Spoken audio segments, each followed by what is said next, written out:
Mais quoi? Mais non seulement je me fais agresser, mais en plus il faudrait que j'ai de l'empathie envers cette personne, mais ça va pas mieux. Bienvenue pour ce 4e épisode de cette série sur la communication et la gestion des conflits. Dans cette situation, vous êtes soignante dans un service de soins de suite et réadaptation dans lequel vous travaillez depuis plusieurs années. Vous y sentez bien, vraiment il y a une bonne ambiance, il y a une bonne équipe, etc. Et vous avez de la chance parce que vous êtes typiquement le genre de soignante modèle. Vous n'avez jamais été en retard, vous répondez toujours oui si jamais on vous demande de travailler un peu plus, les week-ends si jamais il manque du personnel par exemple. Vous êtes rarement malade, vous venez toujours au travail en souriant, enfin bref, vous êtes vraiment la soignante modèle, quoi, la collègue que tout le monde voudrait avoir. Pourtant un jour il y a vos enfants qui sont malades le matin et bon, vous n'avez pas trop le choix que de vous en occuper, au moins jusqu'à ce que vous trouviez une solution. Et bah du coup, vous êtes en retard pour la première fois. Alors en bonne soignante, évidemment, vous pensez d'abord à vos collègues, avant même vous-même, donc vous déjeunez pas et vous partez au travail dès que vous pouvez, et vous êtes stressé comme pas possible sur la route, mais bon, vous savez que votre équipe, c'est une très bonne équipe, qu'ils sont compréhensifs, et voilà, ça devrait quand même bien se passer. Et forcément, en arrivant, il vous faut quand même quelques minutes pour reprendre un petit peu la liste des patients, savoir à qui vous avez affaire, lire les dossiers, et là vous croisez la cadre qui vous dit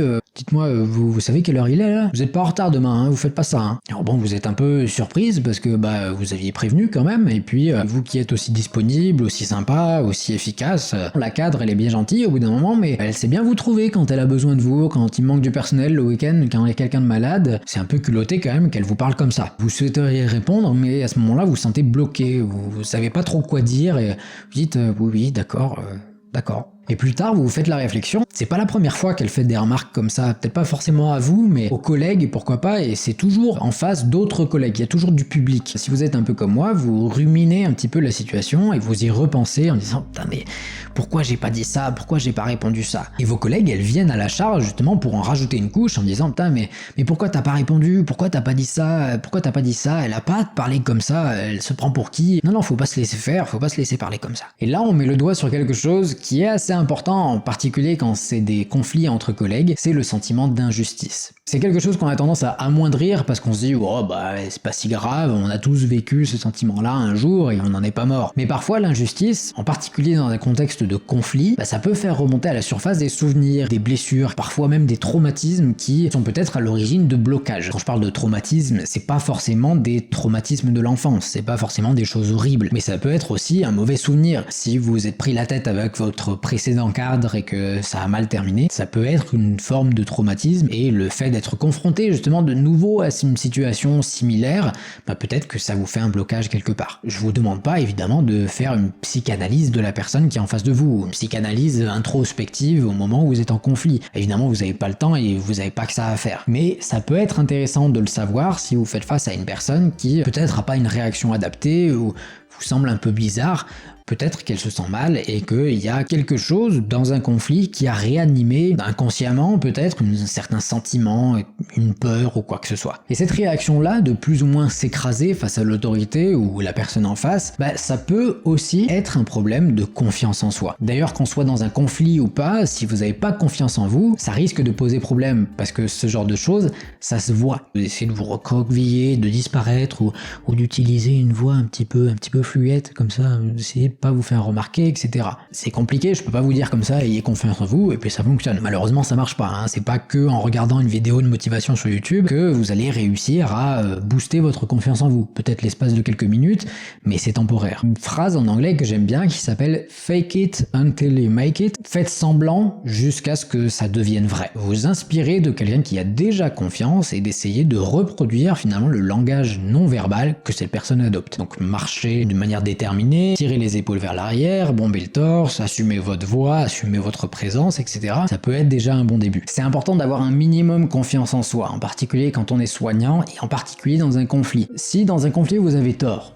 mais que vous avez confiance en vous, à ce moment-là, vous rentrerez pas dans un système de jugement, vous serez beaucoup plus factuel. Alors que si vous n'avez pas confiance en vous, vous aurez peut-être plus tendance à vous remettre en question, chose qui est positive d'ailleurs, mais quand on n'a pas confiance en soi, on peut le faire de façon un petit peu abusive. On a tendance à prendre un petit peu toutes les remarques pour soi, à se sentir mal, à se justifier vraiment tout le temps, à chercher la confirmation chez d'autres personnes, et en tant que soignant, si vous n'avez pas confiance en vous, vous inspirez pas confiance non plus auprès des patients et auprès de votre interlocuteur. Et puis si jamais la critique elle est justifier, à ce moment-là, si vous avez confiance, vous n'avez plus qu'à accepter finalement, à reconnaître vos torts et puis à travailler pour que ça ne se reproduise plus. Et je tiens à préciser que reconnaître un tort, c'est pas une faiblesse.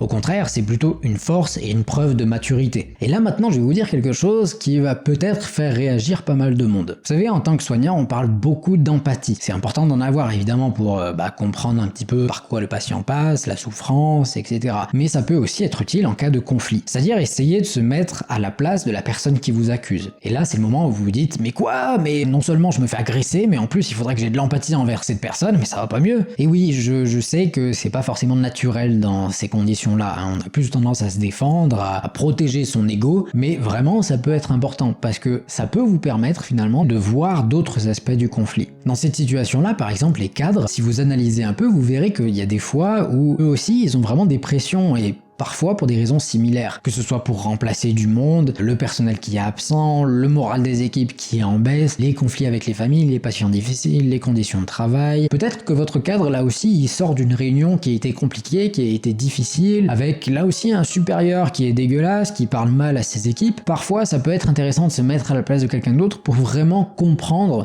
l'ensemble du conflit, pourquoi la personne a réagi comme ça, et si elle a eu un comportement inadapté, il y a peut-être une raison derrière. Ensuite, n'hésitez pas à poser des questions, histoire d'avoir là aussi une vision totale de la situation. Vous pouvez par exemple poser des questions pour être sûr d'avoir bien compris de qui il s'agit, où et quand ça s'est passé, et ensuite, à ce moment-là, vous pouvez essayer de proposer des solutions à votre cadre. N'hésitez pas aussi à utiliser la reformulation pour bien confirmer vos hypothèses, et appuyer par exemple sur les points importants, ce qui se dégage, et à verbaliser vos émotions, toujours sur un ton bienveillant, mais aussi à rappeler que mine de rien, vous n'êtes pas qu'infirmière, vous n'êtes pas qu'aide-soignante, vous n'êtes pas KSH, vous êtes aussi humaine, vous avez des émotions et peut-être que ce que la personne vous a dit, ça vous a blessé. Parce que quelque part, c'est bien gentil d'avoir de l'empathie, mais si vraiment ça va trop loin ou que ça vous a simplement blessé, il n'y a rien de mal à le dire. Comme dans l'épisode précédent, je vous invite à jamais rester sur une note négative, mais toujours proposer une alternative positive. Donc pourquoi pas trouver une solution. Pour finir ce dernier épisode, je terminerai par la citation d'Épictète qui disait « Souviens-toi que ce qui te cause du tort n'est pas qu'on t'insulte ou qu'on te frappe, mais l'opinion qu'on te fait du tort. » Donc si quelqu'un t'a mis en colère, sache que c'est ton propre jugement le responsable de ta colère. Essaie de ne pas céder à la violence de l'imagination, car une fois que tu auras imaginé la chose, tu seras plus facilement maître de toi. Voilà, j'espère que cet épisode et plus largement cette série de 4 épisodes vous aura plu. Si vous avez déjà vécu une situation comme celle-ci, là aussi racontez tout ça en commentaire, c'est hyper intéressant toujours. Si vous avez des idées de choses que je pourrais publier, n'hésitez pas, ou des choses dont vous avez envie que je parle. Et puis n'hésitez pas à en parler autour de vous. Si vous avez aimé ce podcast, si vous trouvez qu'il est utile, n'hésitez pas à vraiment le partager autour de vous, ça me fera vraiment plaisir. Ça aidera la vidéo à être mieux référencée, et puis vous aiderez aussi vos collègues, donc c'est tout bénef. Et puis avant de vraiment terminer, je vous rappelle une dernière fois que vous pouvez recevoir un résumé par concept et par conseil du livre de Claudine Carillo pour en tirer le meilleur tout simplement en moins d'1 heure. Ça permettra aussi d'appliquer directement les conseils que je vous donne, c'est entièrement gratuit, vous recevrez ça par mail et vous pourrez même l'écouter un petit peu quand vous voulez et où vous voulez puisque c'est sous la forme d'un résumé audio. Mais attention, gardez bien à l'esprit que c'est pas parce que vous me donnez votre adresse mail pour que je vous envoie finalement le résumé que vous êtes condamné à jamais à recevoir mes emails indéfiniment.